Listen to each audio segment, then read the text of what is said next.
Hey guys, this is Sonu Alawat. दोस्तों, अगर मैं आपसे कहूं कि एक ऐसी जबरदस्त गवर्नमेंट जॉब अपॉर्चुनिटी है जिसमें कंपटीशन बहुत ही कम रहता है, कम क्या ना के बराबर रहता है, और ये इंडिया की इकलौती ऐसी गवर्नमेंट जॉब अपॉर्चुनिटी है जिसमें इतना कम कंपटीशन देखने को मिलता है। अगर मैंने आपको ये बता दिया ना कि इस वैकेंसी के लिए कितने फॉर्म अप्लाई होते हैं और कितने कैंडिडेट्स एग्जाम में अपियर होते हैं, आप चौंक जाओगे। आप खुद बोलोगे कि भैया अब तक इतनी जबरदस्त गवर्नमेंट जॉब अपॉर्चुनिटी कहां छुपा के रखी थी। तो सारी जानकारी आपको आगे दूंगा। साथ ही दोस्तों, ये एक single day exam based recruitment है। एग्जाम के नाम पर केवल एक सिंगल एग्जाम कंडक्ट कराया जाता है। कट ऑफ बहुत ही कम जाती है। हाईएस्ट सैलरी सिलेक्शन होने के बाद बहुत ही जबरदस्त लेवल की सैलरी आपको देखने को मिलेगी। सिलेक्शन प्रोसीजर एकदम बुलेट ट्रेन की तरह बहुत ही फास्ट चलता है। अगर आपको एक जल्दी highest paying reputed government job चाहिए तो इससे बेस्ट आपके लिए कुछ भी नहीं है। फॉर्म अप्लाई करने के 2.5-3-4 महीने के अंदर आपके हाथ में एक highest paying reputed government job होगी। साथ ही दोस्तों, सिंपल क्वालिफिकेशन, कोई हायर क्वालिफिकेशन नहीं है, कोई बैचलर डिग्री वगैरह नहीं मांग रखी है। मैक्सिमम नंबर ऑफ एस्पिरेंट ऐसे ही एलिजिबल होते हैं इस रिक्रूटमेंट के लिए। गुड प्रमोशंस अपॉर्चुनिटी, बहुत ही जल्दी प्रमोशंस मिलती है, बहुत ही हाई ग्रोथ है इस गवर्नमेंट जॉब के अंदर। गुड जॉब प्रोफाइल, काम बहुत ही इंटरेस्टिंग है। सिलेक्शन होने के बाद इंटरेस्टिंग सिलेक्शन प्रोसीजर, बड़ा ही इंटरेस्टिंग सिलेक्शन प्रोसीजर है, मजेदार सिलेक्शन प्रोसीजर है। कोई भी इंटरव्यू नहीं है इसके सिलेक्शन प्रोसीजर में। साथ ही ये एक अपकमिंग वैकेंसी है, हर साल ये रिक्रूटमेंट गारंटीडली निकल के आती है। साथ ही ST, SC, females, PWBD category के लिए कोई भी फॉर्म फीस चार्ज नहीं की जाती। इन कैटेगरी के लिए फॉर्म बिल्कुल फ्री होता है। वैकेंसीज काफी लिमिटेड होती है जिसकी वजह से सिलेक्शन के चांसेस बहुत ज्यादा बढ़ जाते हैं। दोस्तों, अब मैं पूरी श्योरिटी के साथ कह सकता हूं, आपके माइंड में यही चल रहा होगा कि भैया ऐसी भी गवर्नमेंट जॉब अपॉर्चुनिटी होती है क्या? अगर होती है तो इसी का तो इंतजार था हमें। देखिए दोस्तों, ये कुछ ऐसी ग्रैंड अपॉर्चुनिटी है जो कि बहुत ही चुपके से निकलती है। आपके पास से कब निकल के चली जाएगी आपको पता भी नहीं चलेगा। बस यही पता चलेगा कि आपके आस पड़ोस वाले किसी एस्पिरेंट का सिलेक्शन हो गया। फिर आप सोचते रहते हो कि यार इतनी जबरदस्त डिपार्टमेंट के अंदर इतनी जल्दी इसका सिलेक्शन कैसे हो गया। तो भाई यही वो अपॉर्चुनिटी है जो कि चुपके से आपको सिलेक्शन दिला देती है। बहुत ही खास गवर्नमेंट जॉब अपॉर्चुनिटी है, आपको कोई भी नहीं बताएगा। इतनी गहराई से निकालकर इतनी बेहतरीन गवर्नमेंट जॉब अपॉर्चुनिटी के बारे में सभी लोग SSC, UPSC, railway, banking exams के पीछे पड़े रहते हैं। लेकिन दोस्तों, हमेशा मैं आपके लिए खड़ा हूं ना। ऐसे ही तो मौकों की तलाश रहती है कि आपको कोई ऐसी अपॉर्चुनिटी के बारे में बताऊं जिससे आपको बेनिफिट मिल सके और जल्द ही आपके ड्रीम पूरे हो सके। तो दोस्तों, चिंता मत करिए, आगे इस वीडियो में इस बेहतरीन सी अपॉर्चुनिटी के बारे में सारी जानकारी आपको दूंगा। भाई डिपार्टमेंट कौन सा, वैकेंसीज कितनी निकलती है, ये तो हम बात करेंगे। साथ ही दोस्तों, detailed selection procedure step by step आपको समझा के जाऊंगा। पोस्ट और वैकेंसीज के बारे में बात करेंगे, कब वैकेंसी निकलेगी, फॉर्म कैसे अप्लाई करना है, कैसे आपको पता चलेगा, सारी जानकारी आपको दूंगा। एलिजिबिलिटी क्राइटेरिया को डिस्कस करेंगे। एलिजिबल एजुकेशन क्वालिफिकेशन की मिनिमम रिक्वायरमेंट क्या रहती है, इसके एग्जाम पैटर्न को डिटेल से समझा के जाऊंगा। साथ ही दोस्तों, एग्जाम सिलेबस पीडीएफ फॉर्म में प्रोवाइड करा के जाऊंगा। एक्सपेक्टेड कट ऑफ इस बार क्या रह सकते हैं, प्रीवियस ईयर की कट ऑफ क्या थी, पूरा डेटा आपको समझा के जाऊंगा। लास्ट ईयर 2023 के एक एक कैंडिडेट के मार्क्स भी आपको दिखा के जाऊंगा। ठीक है, फाइनल कट ऑफ भी आपको प्रोवाइड करूंगा। इनिशियल इनहैंड सैलरी कितनी मिलेगी just after selection, exam centres के बारे में बात करेंगे, job location, job profile, probation period, promotion opportunity के बारे में बात करने वाले हैं। ठीक है, तो चलिए यार, बहुत ज्यादा टाइम वेस्ट नहीं करते, फटाफट वीडियो को शुरू कर लेते हैं। तो दोस्तों, इतनी देर से मैं जिस जबरदस्त गवर्नमेंट जॉब अपॉर्चुनिटी के बारे में बात कर रहा हूं वो है NBE, junior assistant recruitment. NBE मतलब नेशनल बोर्ड ऑफ एग्जामिनेशन, जो कि सेंट्रल गवर्नमेंट लेवल का एक बहुत ही बड़ा, बहुत ही बेहतरीन डिपार्टमेंट है, जो कि ministry of health and family welfare government of India के अंडर आता है, जिसके अंदर हर साल जूनियर असिस्टेंट की पोस्ट के ऊपर यह वैकेंसी निकलती है, जो कि एक ग्रुप सी की पोस्ट है और ये एक ऑल इंडिया की वैकेंसी है। मेल और फीमेल दोनों ही कैटेगरी कैंडिडेट इस पोस्ट के लिए एलिजिबल होते हैं। वैसे तो दोस्तों, हर साल जूनियर असिस्टेंट की पोस्ट के साथ साथ एनबीई के अंदर और भी काफी सारी various group C, group B, group A की पोस्ट के ऊपर वैकेंसी निकलती है। चाहे आपकी जूनियर असिस्टेंट की पोस्ट के साथ एलडीसी की पोस्ट हो, सीनियर असिस्टेंट की भी पोस्ट निकलती है, स्टेनोग्राफर की पोस्ट निकलती है, अकाउंटेंट की पोस्ट निकलती है और भी काफी सारी डिप्टी डायरेक्टर, प्रोफेसर जैसी पोस्ट के ऊपर वैकेंसी निकलती है। लेकिन सबसे बेहतरीन जो पोस्ट मानी जाती है ना, वो जूनियर असिस्टेंट की मानी जाती है। हर साल सबसे ज्यादा लोग इसी को पसंद करते हैं। टोटल नंबर ऑफ वैकेंसीज भी सबसे ज्यादा इसी पोस्ट के ऊपर होती है। इस पोस्ट में कोई भी स्पेशल हायर एजुकेशन क्वालिफिकेशन नहीं मांगा जाता। मैक्सिमम एस्पिरेंट इजीली एलिजिबल होते हैं इस पोस्ट के लिए। देखिए दोस्तों, इस रिक्रूटमेंट को हर साल कंडक्ट कराता है या फिर एग्जाम को कंडक्ट कराने का जिम्मा होता है एनटीए के हाथ में, नेशनल टेस्टिंग एजेंसी। हर साल मैं आपको इस वैकेंसी के बारे में जरूर बताता हूं जब ये निकलती है। तो चलिए जैसे कि मैंने आपको बताया ये वैकेंसी हर साल निकल के आती है, तो अपनी तरफ से मैंने आपको नहीं बताया, खुद भी आप चेक कर सकते हैं, प्रीवियस डेटा के ऊपर नजर डाल लीजिए। और ये भी मैंने आपको बताया कि इसका सिलेक्शन प्रोसीजर बुलेट ट्रेन की तरह बहुत ही फास्ट चलता है, बहुत ही जल्दी आपके हाथ में highest paying reputed government job होगी। ऑफिशियल डेटा आपके सामने है, लास्ट ये वैकेंसी एनबीए रिक्रूटमेंट 2023 में निकली थी। ऑनलाइन फॉर्म इसके 30 सितंबर 2023 को स्टार्ट हुए थे, सर्च कर लीजिएगा, यूट्यूब के ऊपर वीडियो मिल जाएंगी मेरे द्वारा बनाई गई। फॉर्म की लास्ट डेट 20 अक्टूबर 2023 थी, यानी कि फॉर्म अप्लाई करने के लिए आपके पास 20 दिन ही रहते हैं। एग्जाम इसका कब कंडक्ट करा लिया गया, लास्ट डेट अक्टूबर, और एग्जाम इसका 15 दिसंबर 2023 को कंडक्ट करा लिया गया। स्किल टेस्ट उसके बाद 22 जनवरी 2024 को हो गया। फाइनल रिजल्ट 2 फरवरी 2024 को जारी कर दिया गया। मात्र 4 महीने के अंदर, 4 महीने के अंदर आपके हाथ में highest paying reputed government job होती है इस रिक्रूटमेंट के थ्रू। खुद कैलकुलेट कर लीजिएगा, लास्ट डेट से 4 महीने के अंदर आपको फाइनल सिलेक्शन देती है ये वैकेंसी। तो और क्या चाहिए। उससे पहले 2021 में आई थी, फॉर्म की लास्ट डेट 14 अगस्त 2021 थी, और एग्जाम आपका 20 सितंबर 2021 को हो गया। उसके पिछले साल 2020 में आई थी, लास्ट डेट 7 अगस्त 2020 थी। एग्जाम इसका ऑफिशियली 31 अगस्त 2020 को कंडक्ट करा लिया गया। स्पीड देख लीजिए, फॉर्म की लास्ट डेट भी अगस्त महीने के अंदर ही, एग्जाम भी अगस्त महीने के अंदर ही हो रहा है। यहां पर देख लीजिए आप, फॉर्म की लास्ट डेट 14 अगस्त और एग्जाम अगले ही महीने 20 सितंबर को कंडक्ट कराया जा रहा है। ठीक है, यही तो स्पीड। उससे पहले 2019 में भी वैकेंसी आई थी, फॉर्म की लास्ट डेट 16 में थी, एग्जाम आपका 21 जुलाई 2019 को कंडक्ट करा लिया गया था। तो स्पीड बहुत है, सिलेक्शन जल्दी मिल जाता है और हर साल वैकेंसी आती है। अब ये सारी चीजें मैं आपको आगे बताता हूं कि भाई फॉर्म कितने अप्लाई होते हैं, कंपटीशन कितना होता है, कितने कैंडिडेट्स एग्जाम में बैठते हैं। पहले बेसिक एलिजिबिलिटी क्राइटेरिया को डिस्कस कर लेते हैं। जब एग्जाम पैटर्न के बारे में बात करेंगे, सिलेबस के बारे में, तो कंपटीशन के बारे में बात कर लेंगे। बहुत ही खास है। एज लिमिट वो बिल्कुल भी कॉम्प्लिकेटेड नहीं है।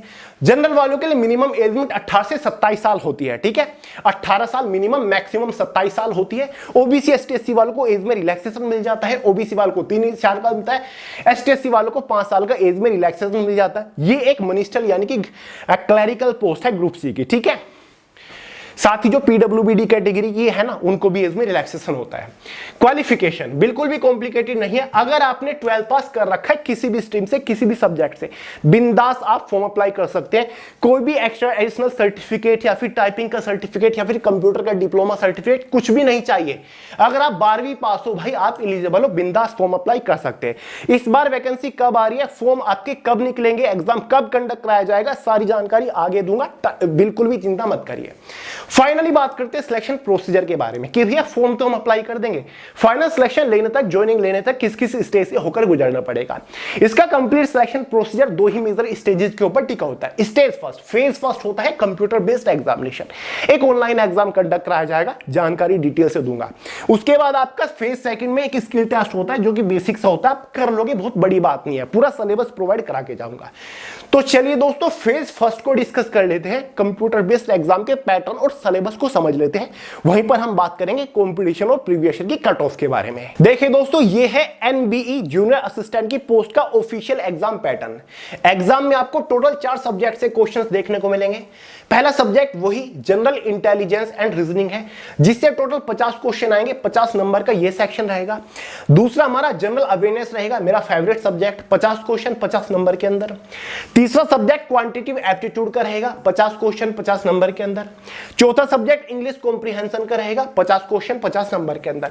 इसी के बेसिस पर एग्जाम में 200 क्वेश्चन होंगे, 200 नंबर का आपका पेपर रहेगा। 3 घंटे क्वेश्चन पेपर की टाइम ड्यूरेशन रहेगी। देखिए एसएससी से कितना बढ़िया है, 200 क्वेश्चन सोल्व करने के लिए 3 घंटे आपको दिए जाएंगे। ठीक है, 0.25 मार्क्स के एग्जाम में नेगेटिव मार्किंग भी रखी जाती है। एग्जाम होने के बाद एक initial minimum qualifying cut off बनेगी। ठीक है, जनरल ओबीसी ईडब्ल्यूएस वालों के लिए मिनिमम क्वालिफाइंग कट ऑफ पहले से डिसाइड करके रखी है, क्योंकि कंपटीशन काफी कम होता है, 50% होती है। एसटी एससी पीडब्ल्यूबीडी कैटेगरी को एग्जाम क्वालिफाई करने के लिए 40% मार्क्स लाने होंगे। ठीक है, अब दोस्तों आगे बढ़ने से पहले सिलेबस को डिस्कस कर लेते हैं। इसके एग्जाम का complete detail syllabus subject wise topic wise PDF form में मैंने अभी से way to success Telegram channel के अंदर प्रोवाइड करा दिया है। वहां से आप पूरे सिलेबस को पीडीएफ फॉर्म में अपने मोबाइल फोन के अंदर डाउनलोड करके देख सकते हैं, समझ सकते हैं कि भाई इस एग्जाम को क्रैक करने के लिए किस सब्जेक्ट के अंदर से कौन से टॉपिक के ऊपर आपको मोस्टली फोकस करना है। तो टेलीग्राम चैनल का लिंक इसी वीडियो के नीचे डिस्क्रिप्शन बॉक्स में है। आगे बढ़ने से पहले कॉम्पिटिशन और प्रीवियस ईयर की कट ऑफ के बारे में बात कर लेते हैं। देखिए दोस्तों, कंपटीशन कितना रहता है यहां पर जूनियर असिस्टेंट की पोस्ट के ऊपर, आपको यकीन नहीं आएगा। अगर हम बात करें एसएससी सीएचएसएल की, तो पिछले साल भी लगभग 1211 वैकेंसी थी और कितने फॉर्म अप्लाई हुए, सीएचएसएल की बात कर रहा हूं 32 लाख फॉर्म अप्लाई हुए। और दोस्तों इसमें पिछले साल कितने फॉर्म अप्लाई हुए जूनियर असिस्टेंट की पोस्ट के ऊपर, मात्र लगभग 10,000 के आसपास फॉर्म अप्लाई हुए। चौंक गए ना, केवल 10 से 12,000 के आसपास फॉर्म अप्लाई होते हैं हर साल जूनियर असिस्टेंट की पोस्ट के ऊपर। जूनियर असिस्टेंट, स्टेनोग्राफर, अकाउंटेंट, तीनों पोस्ट को मिलाकर लास्ट ईयर लगभग 16 से 17,000 फॉर्म अप्लाई हुए थे, तीन पोस्ट को मिलाकर। तो जूनियर असिस्टेंट की पोस्ट के ऊपर 10,000 के आसपास ही फॉर्म अप्लाई होते हैं। अब आप पूछोगे कि भैया एग्जाम में कितने कैंडिडेट्स बैठते होंगे। अब जाहिर सी बात है इसमें से बहुत सारे लोग एब्सेंट भी रहते होंगे, बिल्कुल रहते हैं। तो भाई एग्जाम में जो अपेयर होते हैं ना कैंडिडेट, वो 4,000 के आसपास, इससे भी काफी कम नंबर एग्जाम में बैठता है। ठीक है, लास्ट ईयर तीनों पोस्ट को मिलाकर मैं आपको डेटा दिखाऊंगा, ऑफिशियल नोटिफिकेशन दिखाऊंगा। जूनियर असिस्टेंट, स्टेनोग्राफर, अकाउंटेंट, तीनों पोस्ट को मिलाकर मात्र 6,700 के आसपास, 6,700 के आसपास कैंडिडेट्स ने एग्जाम दिया। मैं किस बेसिस पर बोल रहा हूं, स्क्रीन के ऊपर आपको नोटिफिकेशन दिख रहा होगा, इसमें वो सभी कैंडिडेट्स के रोल नंबर है। ठीक है, साथ ही मार्क्स भी दे रखे हैं कि भाई 200 में से कितने नंबर उनके आए एग्जाम में। और भाई आप खुद कैंडिडेट्स को काउंट कर लीजिए, अराउंड 6 से 7,000 के आसपास ये नंबर बैठेगा। तो सभी कैंडिडेट्स, जितने भी कैंडिडेट्स ने एग्जाम दिया, सबके यहां पर रोल नंबर है और उनके मार्क्स कैटेगरी वाइज लिखे हुए हैं। तो आप खुद चेक कर लीजिए किस कैंडिडेट के यहां पर कितने मार्क्स थे 200 नंबर में से एग्जाम का, क्योंकि तीनों पोस्ट का जो एग्जाम पैटर्न होता है ना, सिलेबस होता है, वो बिल्कुल सेम है। एग्जाम का कॉमन कराया जाता है, फिर कट ऑफ आपकी अलग अलग बन जाती है। ठीक है, तो इस तरीके से एग्जाम होता है। तो भाई ये इसका कंपटीशन है। देखा आपने कभी इतना कम कंपटीशन कम रहने का सबसे बड़ा कारण है ये एक सीक्रेट वैकेंसी निकलती है। बहुत सारे लोगों को तो पता ही नहीं रहता कि वैकेंसी कब निकली। दिल पे याद रख के बताइए, आपको लास्ट ईयर पता था क्या ये वैकेंसी किस टाइम निकली? मैंने आपको बताया होगा, वरना इजीली आपको पता नहीं चला होगा। ठीक है, बहुत ही सीक्रेटली तरीके से वैकेंसी निकलती है, एग्जाम सीक्रेटली तरीके से कंडक्ट करा लिया जाता है। बहुत ज्यादा हवा इस वैकेंसी का नहीं मचता, क्योंकि वैकेंसीज काफी लिमिटेड होती है। ये समझिए जिस कैंडिडेट ने फॉर्म अप्लाई कर दिया, थोड़ी सीरियसनेस के साथ प्रिपरेशन कर ली, उसने तो एक highest paying reputed government job उठा ली चुटकियों में। तो चलिए दोस्तों, अब फाइनली बात करते हैं, सीधी बात, नो बकवास, मतलब प्रीवियस ईयर की कट ऑफ को डिस्कस करते हैं कैटेगरी वाइज। देखिए दोस्तों, एकदम ऑफिशियल कट ऑफ है, वेबसाइट के ऊपर जारी कर रखी है एनबीए ने। यही तो खास बात है, सारी चीज एकदम खोल के रख देता है, चाहे वो सभी शॉर्ट लिस्टेड कैंडिडेट्स के मार्क्स हो, category wise, roll number wise. देखिए दोस्तों, 3 पोस्ट थी हमारी, हम बात कर रहे हैं जूनियर असिस्टेंट की पोस्ट की। 2023 की कट ऑफ है एग्जाम की। जनरल वालों की जो कट ऑफ गई थी वो 142.5 मार्क्स गई थी। पेपर कितने नंबर का था? 200 का। तो भाई 200 में से जनरल वालों की पिछले साल 142.5 नंबर कट ऑफ थी। ओबीसी वालों की 200 में से 137.75, एससी कैटेगरी की, सॉरी एसटी की 118, देख रहे हो, एससी कैटेगरी की 138.25 मार्क्स, ईडब्ल्यूएस वालों की 136 मार्क्स और एक्स सर्विसमैन की 107। तो भाई ये कट ऑफ है पिछले साल की जूनियर असिस्टेंट की पोस्ट के ऊपर एग्जाम की, देख सकते हो। वहीं सीएचएसएल आप देखते हो 153, 160 मार्क्स कट ऑफ जाते हैं और यहां पर कंपटीशन कितना कम रहता है। तो यार बेहतरीन अपॉर्चुनिटी है, पिछले साल की कट ऑफ है, वेबसाइट के ऊपर जाके चेक कर लीजिएगा। ऑफिशियल कट ऑफ मैंने आपके साथ डिस्कस करी है। इस साल भी वैकेंसी अगर ठीक ठाक निकलती है तो कट ऑफ इससे नीचे ही रहेगी, डेफिनेटली इससे नीचे रहेगी। तो आप इस कट ऑफ को टारगेट करके प्रिपरेशन शुरू कर सकते हो अभी से। अब बात करते हैं एग्जाम होने के बाद क्या होगा। ठीक है, एग्जाम को क्वालिफाई करने के बाद लिस्ट मैंने आपको दिखा दी, बाकी की final cut off, skill test की कट ऑफ भी आपको आगे दिखाऊंगा। स्टेज सेकंड होती है जिसमें हमारा स्किल टेस्ट होता है। खास बात यह है कि इसमें एसएससी की तरह स्किल टेस्ट क्वालिफाइंग नेचर नहीं होता। स्किल टेस्ट भी 100 नंबर का आपको होता है। स्किल टेस्ट को के लिए आपको 75 मिनट दी जाती है। स्किल टेस्ट में क्या होगा, एक तो आपका होगा इसमें कंप्यूटर नॉलेज टेस्ट। ठीक है, यही स्किल टेस्ट है। ये देखा जाता है कि कंप्यूटर की कितनी बेसिक नॉलेज आपके पास है। ठीक है, ये स्किल टेस्ट होता है। यहां पर देख लीजिए, लिखा हुआ है क्लियरली, जिसमें आपका होगा डेटा एंट्री आपको करके दिखानी होती है कंप्यूटर पर, वर्ड प्रोसेसिंग देखी जाती है, कंप्यूटर ऑपरेशंस, कंप्यूटर को चलाना, उसके बारे में आपको कितनी नॉलेज है। ठीक है, बाकी अगर स्टेनोग्राफर की पोस्ट है, स्टेनोग्राफी होती है। बाकी जूनियर असिस्टेंट की पोस्ट के ऊपर इतना ही होता है। डेटा एंट्री, अगर आपकी टाइपिंग स्पीड ठीक ठाक है, 35 वर्ड पर मिनट भी नहीं है, फिर भी आप इस टेस्ट को क्वालिफाई कर लोगे, क्योंकि यहां पर आपको सिंपल डेटा एंट्री करके दिखानी होती है। कंप्यूटर की बेसिक नॉलेज आपको होनी चाहिए, ऑपरेटिंग सिस्टम की बेसिक नॉलेज होनी चाहिए। ये समझ लीजिए जो हमारा एमएस ऑफिस है, चाहे आपका एमएस वर्ड हो, एमएस एक्सेल हो, पावर पॉइंट हो, इनकी अगर बेसिक नॉलेज आपके पास है तो भाई आप इजीली इस टेस्ट को क्वालिफाई कर गए, बहुत बड़ी बात नहीं है। 100 नंबर का ये होता है, 100 नंबर में से आप इजीली मेरे हिसाब से 85, अगर आप बिगनर फ्रेशर भी हो ना, फिर भी आपके 75 मार्क्स नहीं गए, क्योंकि YouTube के ऊपर बहुत सारे ट्यूटोरियल पड़े हुए हैं जहां पर आप कंप्यूटर को चलाना सीख सकते हो। बाकी कोई साइबर कैफे या फिर कोई कंप्यूटर की स्पेशल क्लासेस आपको लेने की जरूरत नहीं है। स्किल टेस्ट में कंप्यूटर आपको दिया जाता है, डेटा एंट्री आपको क्रैक करके दिखानी होती है, बस वही होता है, इससे ज्यादा कुछ नहीं होता। बहुत ही बेसिक से कर लोगे, ठीक है। जो स्टेज सेकंड को क्वालिफाई करने की मिनिमम मार्किंग रखी गई है ना, वो 40% ST SC PWBD कैटेगरी के लिए, यानी कि 100 में से इतने नंबर आपको लाने होंगे, आप क्वालिफाई कर जाओगे। 50% मार्क्स OBC EWS और जनरल कैटेगरी के लिए रखी गई है कंप्यूटर टेस्ट को क्वालिफाई करने के लिए। यह आपका स्किल टेस्ट होता है, जैसे कि SSC CHSL में टाइपिंग टेस्ट होता है, एक ऐसा ही होता है, बस यहां पर आपको डेटा एंट्री करके दिखानी होती है।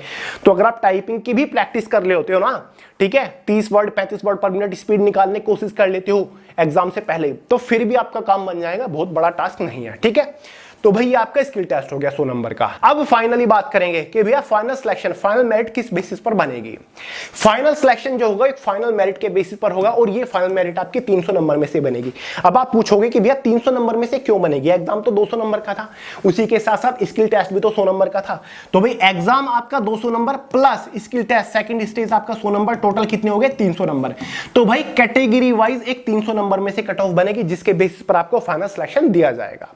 अब आप पूछोगे कि भैया प्रीवियस ईयर की कट ऑफ क्या थी, इस बार कितनी कट ऑफ जा सकती है 2024 में, तो ध्यान से मेरी बात सुन लीजिए। स्क्रीन के ऊपर आपको एक और नोटिफिकेशन दिख रहा होगा, जिसमें उन सभी कैंडिडेट्स के रोल नंबर और उनके मार्क्स हैं जो कि स्किल टेस्ट में अपियर हुए थे। जितने कैंडिडेट्स स्किल टेस्ट में बैठे थे उनके 100 नंबर में से कितने मार्क्स आ गए, कैटेगरी वाइज आपके सामने स्क्रीन के ऊपर लिखे हुए हैं। अब एक और नोटिफिकेशन आप देखिए, एक और लिस्ट है, इस लिस्ट में उन सभी कैंडिडेट्स के रोल नंबर है जिनका फाइनली सिलेक्शन हुआ है, जो कि फाइनली शॉर्टलिस्ट किए गए हैं कैटेगरी वाइज। लिखा भी हुआ कि भाई जनरल कैटेगरी से 13 कैंडिडेट्स को सिलेक्शन दिया गया है, और नीचे जो वेटिंग कैंडिडेट्स हैं उनको भी रखा गया। ये सबसे बड़ा प्लस पॉइंट है रिक्रूटमेंट का, कैंडिडेट्स के लिए वेटिंग लिस्ट भी बनाई जाती है ताकि उनको बाद में सिलेक्शन दिया जाए। तो अब आप खुद प्रीवियस ईयर की कट ऑफ निकाल सकते हैं, क्योंकि आपके पास कैंडिडेट्स की पूरी लिस्ट है रोल नंबर के साथ, जिन जो कि एग्जाम में बैठे थे उनके मार्क्स हैं। स्किल टेस्ट में 100 नंबर में से कैंडिडेट्स के कैटेगरी वाइज मार्क्स आपके पास है, और फाइनल कैंडिडेट्स की लिस्ट भी है जिनका फाइनल सिलेक्शन हुआ है। तो कैंडिडेट्स का फाइनल सिलेक्टेड कैंडिडेट का रोल नंबर वहां से उठाइए, और फाइनली स्किल टेस्ट और एग्जाम में उसके मार्क्स चेक करिए, दोनों कंबाइन करिए और देख लीजिए खुद कितने मार्क्स में से मतलब फाइनल कट ऑफ कितनी गई होगी, किस कैटेगरी से आउट ऑफ 300 नंबर में से। मैं इसलिए आपको नहीं बता रहा हूं ताकि चीजों का खुद समझो, चीजों को फील कर सको कि भाई ये जो रिक्रूटमेंट है, ये जो वैकेंसी है, ये कितनी खास है, कितनी अलग है, ठीक है। ये जो नोटिस वगैरह आप देख रहे हैं ना, सारे के सारे आपको टेलीग्राम चैनल के अंदर मिल जाएंगे, लिंक डिस्क्रिप्शन बॉक्स में है, वहां से डाउनलोड करके देखिए, वरना एनबी की ऑफिशियल वेबसाइट के ऊपर दे ही रखे, सब कुछ खुला हुआ है, कुछ भी सीक्रेट नहीं है। अब कुछ लोगों के माइंड में एक और सवाल आ रहा होगा कि भैया इस एग्जाम के लिए तैयारी कैसे करेंगे, हम किस बुक से पढ़े, या फिर कोई कोचिंग क्लासेस ज्वाइन करने की जरूरत पड़ेगी, या फिर ऑनलाइन लेक्चर लें। देखिए दोस्तों, आपने नोटिस किया होगा इसका एग्जाम पैटर्न काफी हद तक SSC CHSL वाला ही है, वही 4 सब्जेक्ट आ रहे हैं, बस 25 क्वेश्चन की जगह 50 क्वेश्चन आ रहे हैं। तो आपके हाथ में हमारी SSC मास्टर गाइड होगी। ये मत सोचेगा कि ये केवल SSC के लिए है स्पेशली, हर एक एग्जाम का इलाज है, बिल्कुल इसी फॉर्मेट में इसको भी तैयार किया गया है। अगर आप इसमें दिए गए हर एक मास्टर सेट के ऊपर प्रैक्टिस कर लेते हो, हर एक क्वेश्चन के ऊपर प्रैक्टिस कर लेते हो, तो ये एग्जाम आपका चुटकियों में क्लियर हो जाएगा। हर एक क्वेश्चन बहुत ज्यादा सिलेक्टेड है, एक क्वेश्चन की 10 क्वेश्चन के बराबर की वैल्यू है, और हर एक क्वेश्चन का डिटेल सॉल्यूशन सुलझावा ट्रिक के साथ और नॉन ट्रिक के साथ दे रखा है। तो खुद आप इससे समझ जाओगे, परफॉर्मेंस मीटर मिल जाएंगे जहां से आप अपनी परफॉर्मेंस को, प्रिपरेशन को ट्रैक करते हुए पढ़ाई कर सकोगे। तो लिंक डिस्क्रिप्शन बॉक्स में इस SSC मास्टर गाइड का स्पेशली इस एग्जाम के लिए बहुत ही बेहतरीन साबित होगी। तो पहले कॉन्सेप्ट क्लियर करिए, फिर SSC मास्टर गाइड से प्रिपरेशन कर लीजिए, ठीक है। लिंक डिस्क्रिप्शन बॉक्स में है। बात करेंगे सैलरी स्ट्रक्चर के बारे में कि भैया सैलरी बताइए, आपने बहुत हंगामा मचा रखा था सैलरी के ऊपर। देखिए, जैसे कि बताया ग्रुप C की पोस्ट है, इस पोस्ट के ऊपर 2000 रुपए ग्रेड पे मिलता है। लेवल 2 की ये पोस्ट है, बेसिक पे इस पोस्ट का 20,000 रुपए है, लेकिन इस बेसिक पे के साथ आपके कुछ एक्स्ट्रा एडिशनल अलाउंसेस लगते हैं। जिसके बाद आपकी इनिशियल इनहैंड सैलरी 40,000 के आसपास हो जाती है। ग्रुप सी की पोस्ट है और सैलरी कितनी मिलती है? 40,000। लेवल 2 की सैलरी आपको मिलती है, क्योंकि दोस्तों डिपार्टमेंट बहुत ज्यादा बेहतरीन है, पोस्ट की बहुत बढ़िया वैल्यू है। डिपार्टमेंट के अंदर बहुत ही लिमिटेड कैंडिडेट्स को सिलेक्शन दिया जाता है, बहुत ही लिमिटेड वैकेंसीज निकलती हैं। इसी वजह से एक एक एम्प्लॉय की बहुत ज्यादा वैल्यू है इस डिपार्टमेंट के अंदर। NB, national board of examination, बहुत ही बेहतरीन डिपार्टमेंट है, क्योंकि यहां पर ये ministry of health and family welfare के अंदर आता है। तो जितने भी डिपार्टमेंट है ministry of health and family welfare से जुड़े हुए, उनको ज्यादा बेनिफिट मिलता है in comparison of other central government employees. Final salary इस पोस्ट के ऊपर 84,500 है, यानी कि हर साल सैलरी में बेहतरीन सा इंक्रीमेंट आपको देखने को मिलता रहेगा। सैलरी आपकी इंक्रीज होती चली जाएगी, क्योंकि प्रमोशंस भी आपके मिलेंगे, सैलरी और ज्यादा हो जाएगी। अगर इसी पोस्ट की फाइनल सैलरी के बारे में बात करें, 84,500 है, जो कि नेक्स्ट लेवल की सैलरी है। जॉब प्रोफाइल, ये एक क्लरिकल पोस्ट है, यानी कि इस पोस्ट के ऊपर सिलेक्शन होने के बाद हमेशा आपको क्लरिकल काम करना पड़ेगा, ऑफिस सेक्शन के अंदर आपको काम करना पड़ेगा, हमेशा कंप्यूटर बेस्ड जॉब करोगे, 9 to 5 की मस्त फ्रेश जॉब है। Job location all over India आपकी रह सकती है, क्लियर है, यानी कि ऑल एनबी के ऑल ओवर इंडिया के अंदर रीजनल जो ऑफिस है या फिर हेडक्वार्टर्स है, वहां पर आपकी जॉब लोकेशन रहती है, ठीक है। प्रमोशन अपॉर्चुनिटी काफी बेहतरीन है। मिनिमम 5 ईयर के अंदर, 5 साल के अंदर आपको इसमें सीनियर असिस्टेंट की पोस्ट के ऊपर सिलेक्शन मिल जाता है। सीनियर सेक्रेटरी असिस्टेंट की पोस्ट आपको मिलेगी जूनियर असिस्टेंट के बाद, ठीक है। 5 साल तक तो आपको काम करना पड़ेगा एज ए जूनियर असिस्टेंट, उसके बाद आपको सीनियर असिस्टेंट की पोस्ट के ऊपर प्रमोशन मिलेगा, जो कि एक लेवल 4 की पोस्ट होती है। हालांकि ग्रुप सी की है, लेकिन लेवल 4 की वो पोस्ट होती है। अब फाइनली बात करते हैं कि भैया वैकेंसी कब आएगी इस बार। वैसे मैंने आपको प्रीवियस डेटा तो दिखा दिया कि भाई वैकेंसी आपकी हर साल कब कब आ रही है, खुद आप देख लीजिए। लास्ट ईयर 2023 में इस वैकेंसी के लिए ऑनलाइन फॉर्म 30 सितंबर को निकले थे, उससे पिछले साल 15 जुलाई को निकले थे, उससे पिछले साल भी जुलाई में निकले थे, उससे पिछले साल अप्रैल में निकले थे, क्लियर है। और आपने नोटिस किया होगा इसका जो फाइनल रिजल्ट जारी किया गया 2023 वाली वैकेंसी का, वो 2 फरवरी को हो चुका है, यानी कि वैकेंसीज को क्लीन चिट मिल चुका है। प्रीवियस जो पेंडिंग वैकेंसी थी वो पूरी हो चुकी है, अब नई वैकेंसी की तैयारी चल रही है। तो अगर हम बात करें इस साल ये वैकेंसी आपको कब देखने को मिल सकती है, तो दोस्तों मेरे अकॉर्डिंग इस साल आपको ये वैकेंसी अक्टूबर मंथ के आसपास देखने को मिलेगी।